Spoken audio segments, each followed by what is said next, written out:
Sacar o carné de conducir en moitas cidades e vilas de Galicia estáse convertendo nunha odisea. A falta de profesores nas autoescolas é o principal motivo polo que moitos alumnos teñen que agardar meses para facer as prácticas ou examinarse. Apuntan tamén dende as autoescolas que os rapaces necesitan agora máis prácticas ca antes para aprobaren.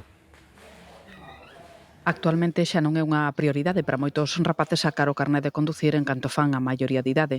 Os que se matriculan é por necesidade, pola falta de alternativa de transporte público para moverse, por traballo ou moitos inmigrantes para acceder a un emprego. E sacar o carné para ir a estudar fora e ir a estudar a Porto do Son, porque o instituto para facer deportes está aí.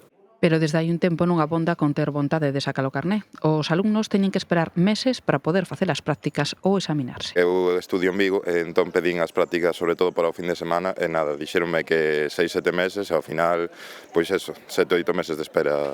Nas autoescolas apuntan 3 motivos para explicar esa saturación. Levamos sobre todo un ano e pico que estemos en moita saturación.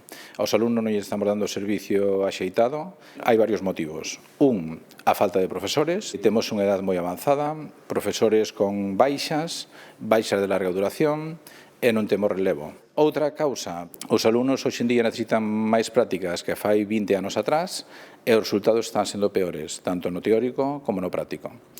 E se tuvésemos un número de profesores axeitado para dar o servicio a todos os alumnos, posiblemente o seguinte problema sería a falta de examinadores. A cifra media de prácticas que realiza actualmente un alumno para superar o exame de conducir rolda as 40, o que contribúe tamén á saturación das autoescolas.